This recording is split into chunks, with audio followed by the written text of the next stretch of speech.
जात विधानसभा मतदारसंघाचे क्रियाशील आमदार तथा विकास पुरुष आमदार गोपीचंद पडळकर आपणास वाढदिवसाच्या मंगलमय शुभेच्छा। शुभेच्छुक माननीय श्री रमेश देवर्षी अध्यक्ष जत पूर्व मंडल अध्यक्ष भाजपा तथा श्री रमेश देवर्षी मित्र परिवार मुसंडी तालुका जत।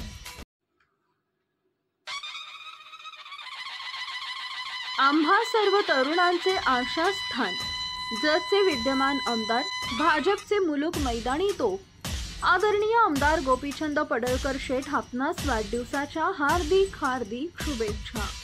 शुभेच्छुक माननीय श्री अलगोंडा समगोंडा नावर युवा नेते तथा कट्टर समर्थक आमदार गोपीचंद पडळकर सर्व अलगोंडा समगोंडा नावर मित्र परिवार गुगवाड तालुका जत।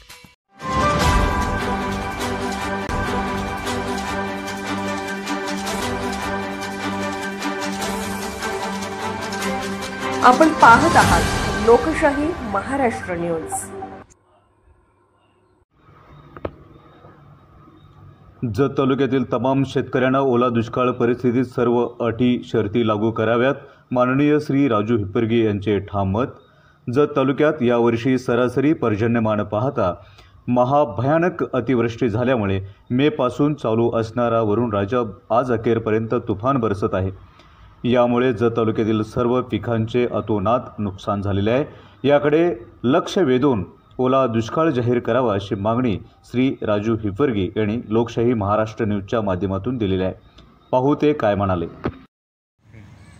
नमस्कार, मी सिंदूरगावच्या माजी चेअरमन आहे। माझे नाव आहे राजू सत्याप्पा हिप्परगे। महाराष्ट्र शासनाला मला एक विनंती करायचं आहे। एक जत तालुका संपूर्ण वल्ल दुष्काळ जाहीर करून जे काही मदत करायचं आहे सगळ्यांना सरसकट मदत करा म्हणून महाराष्ट्र शासनाला मी पहिला मागणी करणार आहे। त्याच्यामध्ये जिल्ह्याचे पालकमंत्री असतील, तालुक्याचे आमदार साहेब पडळकर असतील किंवा मुख्यमंत्री असतील, पालकमंत्री असतील, कुणी असतील, जत तालुक्यामध्ये जेव्हा मे मध्ये पाऊस सुरू झालेले आहे, आज अखेरपर्यंत 6 महिना झाले पाऊस थांबलेले नाहीच, आत्ता सुद्धा थांबलेली नाही आहे।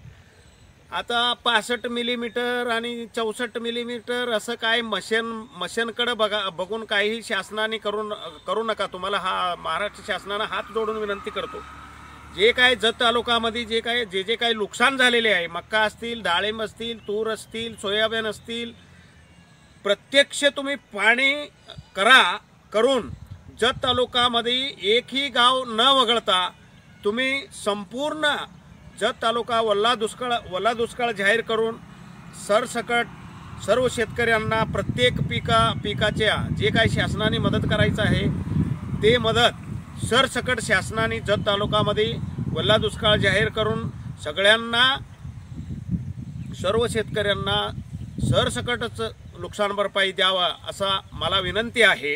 आणि पुढची गोष्ट असं आहे की इथं पाणी बघितलेले, पीक कसं झाले हे बघितलेले आहे। मी आता सिंदूर गावामधनं बोलतोय। सिंदूरचे जे काय पिकाची परिस्थिती आहे, मकाची जे काय परिस्थिती झाले, सोयाबीनचे काय झाले, उडीदचं काय झाले, डाळिंबाचं काय झाले, द्राक्षीचं काय चाललेले आहे। 6-7 महिना झाले अजून पाऊसच दिल्ला सोडलेले नाही, आताही सुरू आहे। आता तुम्ही सगळा मशीनवर बसू नका। महाराष्ट्र शासनाला हात जोडून विनंती आहे, तहसीलदार साहेब असतील, प्रांत साहेब असतील, सगळ्यांना मी माझी हात जोडून विनंती आहे।